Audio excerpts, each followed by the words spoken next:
గణపతయే నమః.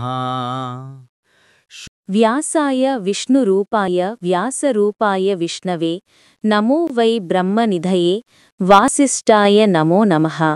నాయనా, చదువులన్నీ పూర్తి చేశావు. చాలా ఆనందంగా ఉంది. ఇక గృహస్థాశ్రమం స్వీకరించు. దేవతలను పితృదేవతలను అర్పించు. మనుమణ్ణి బహూకరించి నన్ను రుణవిముక్తుణ్ణి చెయ్యి. అపుత్రస్య గతిరాస్తి అన్నారు. నా కోరిక తీర్చు. ఎంతో తపస్సు చేస్తే అయోనిజుడుగా నువ్వు నాకు జన్మించావు. వ్యాసుడిలా తనలో తానుగా మాట్లాడేస్తున్నాడు. శుకుడు కల్పించుకొని అడ్డుకట్టవేశాడు. తండ్రి, మీరేమంటున్నారో నాకు తెలియడం లేదు. మీరు ధర్మజ్ఞులు, తత్వం తెలిసినవారు. నేను మీకు శిష్యుణ్ణి. ఆజ్ఞాపించండి, చేస్తాను అన్నాడు. తనయా, నీకోసమని 100 ఏళ్లు తపస్సు చేశాను. ఎంతో శ్రమపడ్డాను. శివానుగ్రహం వల్ల నువ్వు జన్మించావు. ఏ మహారాజునో అడిగి నీకు పుష్కలంగా ధనం సమకూరుస్తాను. యవ్వనంలో ఉన్నావు, సుఖాలనుభవించు. తండ్రి, అసలీ మానవలోకంలో ఆరోగ్యకరమైన సుఖమంటూ ఏదైనా ఉన్నదా? ప్రతి సుఖంలోనూ దుఃఖస్పర్శ తప్పదు కదా. మరి నీవంటి ప్రాజ్ఞులు వాటిని నిజంగా సుఖాలు అంటారా? అనరుగా. పోనీ నువ్వన్నట్టు వివాహం చేసుకుంటానే అనుకో. ఆవిడికి వశవర్తిని కావలసిందేగా. పరతంత్రుడికి, అందునా శ్రీవిజిత్తుడికి సుఖమేమిటి? ఇనుప సంకెళ్లలోనూ కొయ్యబోనుల్లో తగులుకున్నవాడికి ఒకప్పటికి కాకపోతే ఒకప్పటికైనా మోక్షముంటుందేమోగాని దారపుత్రరూపమైన సంసారబంధంలో ఇరుక్కున్నవాడు ఎప్పటికీ బయటపడలేడు. మలమూత్ర సంభూతమై మలమూత్రభరితమైన ఈ దేహంమీద జ్ఞానులకు కోరిక ఉండదు. పైగా నేను అయోనిజుణ్ణి. గర్భవాసం, మలమూత్రస్పర్శ లేకుండా అరణినుంచి పుట్టినవాడు. నాకు యోనివిష్యకమైన కోరికలు ఎలా ఉంటాయి? ఎందుకుంటాయి? అంతేకాదు తండ్రి, నాకు మరో జన్మ అంటూ ఉంటే అప్పుడుకూడా అయోనిజుడుగానే పుట్టాలనుకుంటున్నాను. అద్భుతమైన ఆత్మానందాన్ని విడిచిపెట్టి ఈ మలమూత్ర సుఖాలు నాకెందుకు? వ్యాసమహర్షి, వేదాలు అధ్యయనం చేశాను. అవి కర్మమార్గాన్ని ఉపదేశిస్తాయి. ఆ మార్గం హింసామయం. ఇది ఒక వైరుధ్యం. మరొకటి, బృహస్పతి కదా నాకు గురువు. ఆయన స్వయంగా సంసార సముద్రంలో మునిగినవాడు. ఆయన హృదయాన్ని అవిద్య ఆవరించింది. నన్నెలా తరింపచేస్తాడు చెప్పు? రోగగ్రస్తుడైన వైద్యుడు మరొక రోగికి వైద్యం చేసినట్టు మోక్షానైన నాకు అటువంటి బృహస్పతి గురువుగా ఉండటం వట్టి విడంబన, నటన. అందుకే ఆ గురువుకు నమస్కారం పెట్టి నీ దగ్గరికే వచ్చాను. సంసార సర్పమంటే నాకు చచ్చే భయం. తత్వబోధ చేసి నువ్వే నన్ను కాపాడాలి. ఘోరమైన ఈ సంసారంలో పడి కొట్టుకోవడం మొదలుపెడితే ఇక దానికి అంతమంటూ ఉండదు. రేయింబవళ్ళు సూర్యుడిలా అవిశ్రాంతంగా పరిభ్రమించవలసిందే. ఆలోచించి చూస్తే ఈ సంసారంలో ఏ సుఖమూ లేదు.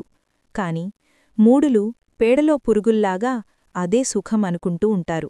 వేదశాస్త్రాలు చదివినవారు సంసారలంపటులయ్యారంటే వారికన్నా మూర్ఖులుండరు.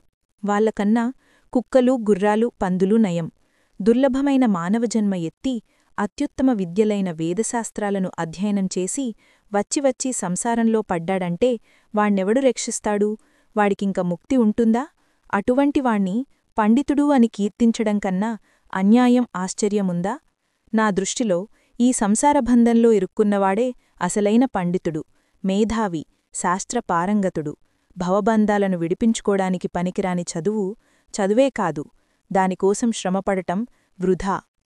గృహస్థాశ్రమం అంటున్నారే, ఈ గృహశబ్దానికి అర్థమేమిటి? గృహ్ణాతి ఇతి గృహం.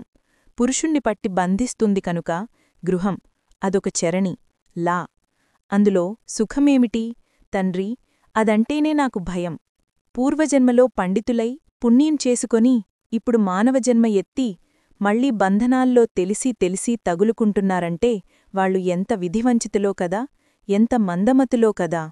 శుకుడి ప్రసంగం ప్రవాహంలా సాగుతోంది. ఈసారి అడ్డుకట్టవేయడం వ్యాసుడివంతయ్యింది. గంభీరంగా బదులు పలికాడు. పుత్రకా, గృహం బంధనాగారం కాదయ్యా. అది బంధనకారణం కూడా కాదు. మనస్సు అన్నింటికీ కారణం. అది గనక బంధరహితంగా ఉంటే గృహస్థాశ్రమంలో ఉండి మోక్షాన్ని పొందవచ్చు. న్యాయబద్ధంగా ధనం ఆర్జించి వేదోక్త విధులను ఆచరిస్తూ సత్యవాగ్నియమం పాటిస్తూ శుచిగా జీవించేట్టయితే గృహస్థుడికి కూడా మోక్షం లభిస్తుంది. అతడు సంసారంలో ఉన్నప్పటికీ ముక్తుడే. బ్రహ్మచారి, వానప్రస్థుడు, సన్యాసి 3 ఆశ్రమాలవారు మధ్యాహ్నమయ్యేసరికి గృహస్థునే ఆశ్రయిస్తారు. సత్యవాదులై శుచిగా, శ్రద్ధగా అన్నదానాదికం చేస్తూ గృహమేధులు తక్కిన ఆశ్రమాలవారికి మహోపకారం చేస్తున్నారు. గృహస్థాశ్రమం అన్నింటిలోకీ ఉత్తమోత్తమం. అంతకు మించిన ధర్మం లేదు. అందుకే వశిష్ఠుడు మొదలైన జ్ఞానులు ఎందరెందరో గృహమేధులయ్యారు. వేదమార్గంలో పయనించే గృహస్థులకు స్వర్గము, మోక్షము, ఉత్తమ జన్మ ఏది కోరుకుంటే అది లభిస్తుంది. బిడ్డా, ధర్మవేత్తలు ఒక మాట చెప్పారు. ఒక ఆశ్రమం నుంచి ఒక ఆశ్రమానికి అధిరోహించాలి అని. నువ్వు బ్రహ్మచర్యాశ్రమంలో ఉన్నావు. ఇప్పుడు గృహస్థాశ్రమంలోకి ప్రవేశించాలి. అటుపైని వానప్రస్థ సన్యాసాదులు. అంతేకాని దుముకుళ్ళు చెల్లవు. అందుచేత గార్హపత్యాగ్నిని సముపాసించు. దేవతలను, పితృదేవతలను, మనుష్యులను ఆరాధనలతో సంతృప్తిపరచు. పుత్రుణ్ణి పొంది అతణ్ణి గృహస్థుని చేసి వానప్రస్థం స్వీకరించు. అది పూర్తిచేసి సన్యాసాశ్రమంలో ప్రవేశించు. ఇంద్రియాలున్నాయే, ఇవి అవ్వడానికి 5 కాని గొప్ప మాదకద్రవ్యాలు. అందులోనూ అవివాహితుణ్ణి మరీ ఇబ్బంది పడతాయి. అందుచేత వివాహం చేసుకో. ఇంద్రియజయం కోసం తపస్సు చెయ్యి. విశ్వామిత్రుడు చూడు, 3000 సంవత్సరాల పాటు నిరాహారుడై తపస్సు చేసి ఇంద్రియాలను జయించాడు.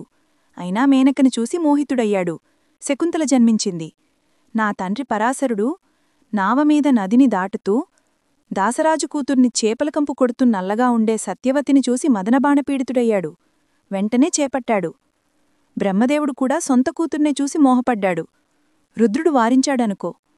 కాబట్టి నువ్వు కూడా వివాహం చేసుకో. కులము, రూపము ఉన్న కన్యను పెళ్ళాడు. వేదమార్గంలో పయనించు.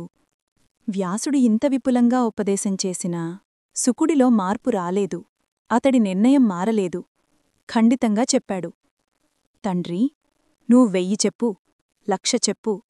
నేను మాత్రం గృహస్థాశ్రమం స్వీకరించనుగాక స్వీకరించను. అది దుఃఖకరం, వలలాంటిది, నిత్యబంధనం. అందులో పడితే ధనచింత తప్ప మరొకటి ఉండదు. పోనీ అని ధనసంపాదన చెయ్యకపోతే, నిర్ధనుడుగా ఉండిపోతే తనవాళ్లే తనను హింసిస్తారు, పీడిస్తారు. ఇంద్రుడంతటి వాడికే సుఖం లేదంటే ఒక ఇతరుల సంగతి చెప్పాలా? ఇంద్రుడు అన్ని విధలా సంపన్నుడే, త్రిలోకాధిపతే. ఆ పీఠాన్ని, ఆ సంపదను కాపాడుకోవడానికి అతడు పడే పాట్లు ఇన్ని అన్నీనా? ఎవరు తపస్సు చేసుకుంటున్నా అతడికి దుఃఖమే. ఎన్ని విఘ్నాలు కల్పిస్తాడో. సాక్షాత్తూ లక్ష్మీదేవికి మగడై విష్ణుమూర్తి సుఖపడుతున్నాడంటావా? ఎప్పుడూ దానవులతో జగడాలు, యుద్ధాలును. బ్రహ్మదేవుడి పరిస్థితి ఇంతేనాయే. తపస్సులైన రాక్షసులకి వరాలిస్తే ఒకతంట, ఇవ్వకపోతే ఒకతంట. పార్వతీపతి అవస్థ ఇంతకన్నా మెరుగేమీ లేదు. అందుకే ఈ ముగ్గురు ఎప్పుడూ తపస్సులు చేసుకుంటూనే ఉంటారు. ఇంతటి ధనవంతులే సుఖనిద్రకు నోచుకోలేదంటే నిర్ధనులైన మామూలు మనుషుల సంగతి చెప్పాలా? అన్నీ తెలిసి, ఓ మహర్షి, నన్ను నీ కుమారుణ్ణి ఈ సంసార కూపంలోకి దింపాలని చూస్తున్నావా? నీకిది భావ్యమా? సంసారంలో సుఖాలు లేకపోగా అన్నీ దుఃఖాలేనాయే. జన్మదుఃఖం, జరాదుఃఖం, మరణదుఃఖం, మలమూత్రాలు నిండిన గర్భవాసం చేయడం పునర్దుఃఖం. వీటన్నిటికండా మించిన దుఃఖం మరొకటుంది. అది తృష్ణాలోభ దుఃఖం. సంసారపోషణ కోసం ధనసహాయం కోరి పరుల దగ్గర చెయ్యి చాచడం మరణాన్ని మించిన దుఃఖం. ఇలా సంపాలించి జీవించే విభ్రులు బుద్ధిబలం బొత్తిగా లేమివారు. వారి బతుకు దినదిన మరణం, రోజూ చావే. ఇన్ని శాస్త్రాలు చదివి మహావిద్వాంసులై వెళ్లి ధనవంతుల గుమ్మాల్లో నిలబడి వారిని స్తుతించడం. ఇదెంత చావు? ఇదంతా ఎందుకుటా? సంసారపోషణ కోసం. సంసారమే లేకపోతే ఒక్క పొట్ట నింపుకోడానికి ఇన్ని దైన్యాలు అవసరం లేదుగదా. హాయిగా అడవుల్లో పళ్ళు నీళ్లుతో పొట్ట నింపుకోవచ్చుగా. అందుచేత మరొక్కసారి మనవి చేస్తున్నాను. సంసారానికి నేను సర్వాత్మనా విముఖుణ్ణి. యోగశాస్త్రం నేర్పు, జ్ఞానశాస్త్రం సుఖప్రదం. కర్మకాండ అంటే మాత్రం నాకు సుత రాము గిట్టదు. జన్మదాత, దయచేసి కర్మక్షయోపాయం ఉపదేశించు. వర్తమాన ప్రారబ్ధ సంచిత కర్మలు 3 నశించే మార్గం తెలియచెయ్యి. అంటేకాని నారీబాహుబంధాల్లోకి నన్ను నెట్టకు. జలజాక్షి అంటే అచ్చం జలగే, తెలియకుండా రక్తం పీల్చేస్తుంది. హావభావ చేష్టలకు మూర్ఛితుడైన మగాడు కనుకోలేడు. భోగాలు పేర ధనాన్ని, శక్తిని, కుటిల సంభాషణలతో మనసుని క్రమంగా సర్వస్వమూ హరిస్తుంది కాంతామణి. అంతకుమించిన దొంగను మన సృష్టిలో మరి చూడలేం. నిద్రసుఖాన్ని వదులుకోదలిస్తే వివాహం చేసుకోవాలి. బ్రహ్మదేవుడు ఈ వంకతో పురుషుల్ని వంచిస్తున్నాడు. మూర్ఖులు ఆ ఉచ్చులో పడిపోతున్నారు. శుకుడు ఇంత వైరాగ్యంతో మాట్లాడుతుంటే వ్యాసుడు చాలా దిగులుపడ్డాడు. ఏమి చెయ్యాలో తోచలేదు. ఎలా ఒప్పించాలో అర్థం కాలేదు. కళ్ళు వెంట నీళ్లు బొటబొట కారాయి. మనసు బడలిపోయింది.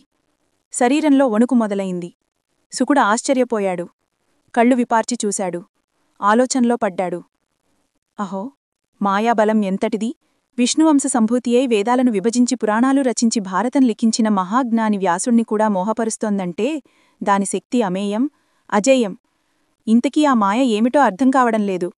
త్రిమూర్తులనే మోహపరుస్తున్న ఆ మాయాశక్తిని శరణువేడుతాను. ప్రస్తుతం నా తండ్రి మహాసముద్రంలో నావ పగిలిన బేహారిలా ఉన్నాడు. పామరుడిలా దుఃఖిస్తున్నాడు. నిజానికి ఇతడు ఎవరు? నేనెవరు? ఎలా ఇక్కడికి వచ్చాను? ఈ భ్రాంతి ఏమిటి? పంచభూతలతో నిర్మితమైన శరీరాలకు పితాపుత్రవాసన. బంధమేమిటి? మాయావుల్ను కూడా మాయచేసే మహామాయ ఇది.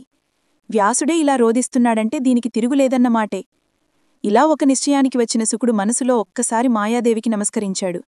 దీనుడై శోకార్ణవంలో మునుగుతున్న వ్యాసుడికి మరింత చేరువయ్యాడు. పరాశరాత్మజా, మహానుభావా, అందరికీ జ్ఞానోపదేశం చేసి నువ్విలా పామరుడవై శోకిస్తున్నావేమిటి? ఆశ్చర్యంగా ఉంది.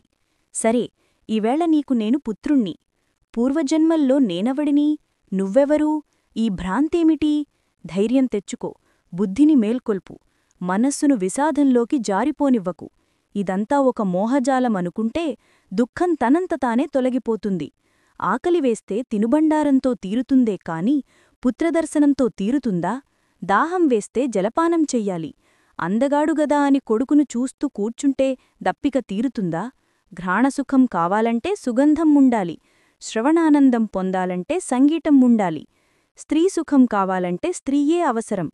అన్ని సుఖాలు పుత్రుడితోనే లాభిస్తాయనుకోవడం భ్రమ కాదు. నిజానికి నేను అందించగలిగిన సుఖం, ఆనందం ఏమీ లేదు. అజీగర్తుడు హరిశ్చంద్రుడికి యజ్ఞపశువుగా సొంత కొడుకునే సమర్పించాడు. తెలుసుగా? సుఖపడాలి అనే లోభమే నీకుంటే పుష్కలంగా ధనం సంపాదించు. సర్వసుఖాలకు సాధనం ధనమే. కొడుకు చేసేది ఏమీ లేదు. నువ్వు దైవజ్ఞుడివి, మహామతివి. నన్ను ప్రబోధించు. నాకున్న గర్భవాస భయం తొలగించు. సంసార వాసనాజాలంలో బద్ధుడనయ్యాను అనే ఆలోచన నన్ను విడిచిపెట్టడం లేదు. ఈ బుద్ధిని మరలు. ఇది వృద్ధగామిని. నీవంటివారు చెబితే వింటుంది. వ్యాసుడు రవ్వంత తేరుకున్నాడు. సన్యాసం వైపు మొగ్గుచూపుతున్న తనయుణ్ణి పరిశీలనగా చూశాడు. మెల్లగా బదులు పలికాడు. అరణీగర్భ సంభవా, నేను దేవీభాగవతం రచించాను. అది ఒకసారి చూడు. పెద్ద గ్రంథమేనీ కాదు. కేవలం 12 స్కంధాలు. కాని అన్ని పురాణాలకు అది తలమాణికం. దాన్ని వింటే చాలు, సదసద్వివేకం కలుగుతుంది. పటపత్రం మీద పసిబాలుడై పడుకున్న విష్ణుమూర్తికి నన్ను ఎవరు ఇలా చేశారు, ఎందుకు చేశారు, దేనితో చేశారు అనే సందేహాలు వచ్చాయి. వీటిని ఎవరు తీరుస్తారా అని ఎదురుచూస్తుండగా జగజ్జనని, ఆదిపరాశక్తి శ్లోకంలో సగభాగంతో సమాధానం చెప్పింది. ఇదంతా నేనే, నాకన్నా సనాతనం లేదు అంది. ఈ మాట ఇంతకు ముందు విన్నదే. విష్ణుమూర్తి మనసుకు తెలుసు.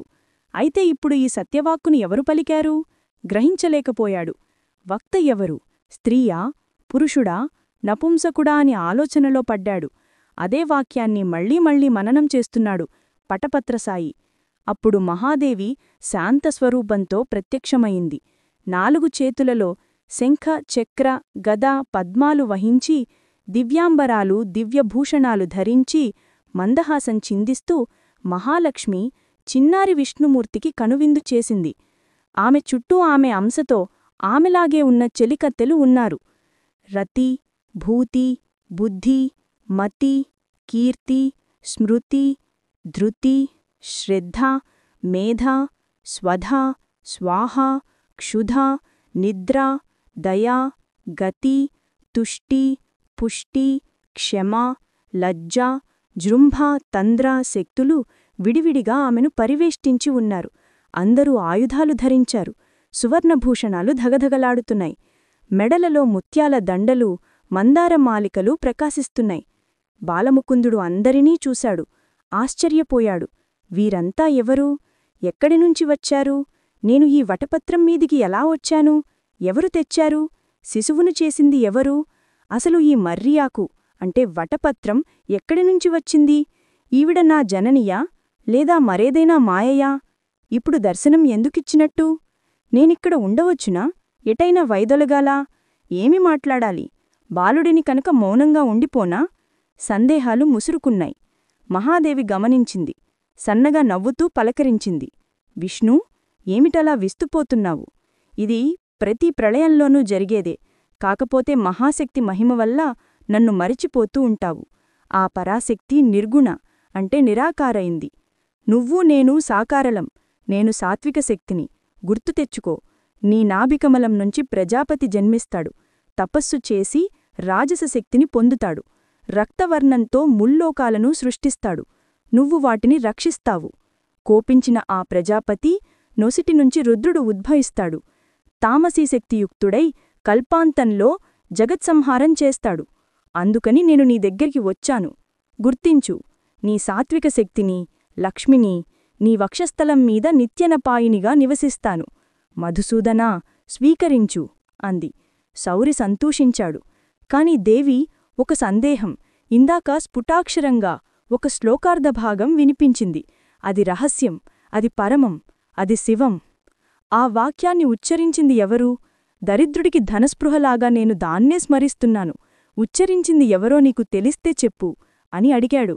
మహాలక్ష్మి నవ్వుతూ ఇలా సమాధానం చెప్పింది.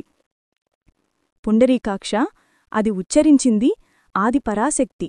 నువ్వు సాకారంగా నన్నెరుగుదు, నిరాకారైన పరాశక్తిని ఎరకవు. అందుకనే పరమగుహ్యమైన ఆ మహావాక్యాన్ని నీమీద ప్రేమతో, నీకోసం, నీ హితం కోరి పరాశక్తి స్వయంగా ఉచ్చరించింది. అది వేదసారం, సూక్ష్మరూపంలో దేవీభాగవతం, సకల శుభావహం, సర్వశాస్త్రసారం, మహావిద్యా ప్రకాశకం. దానికన్నా తెలుసుకోదగ్గింది ముల్లోకాలలో లేదు.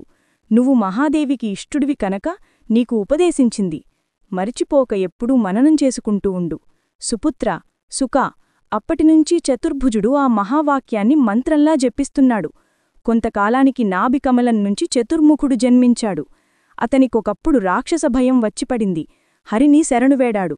అతడు యుద్ధం చేసి ఆ రాక్షసులు మధుకైటబులను ఇద్దరినీ సంహరించి మళ్లీ మునుపటిలాగానే ఆ శ్లోకార్ధభాగాన్ని జపిస్తూ కూర్చున్నాడు.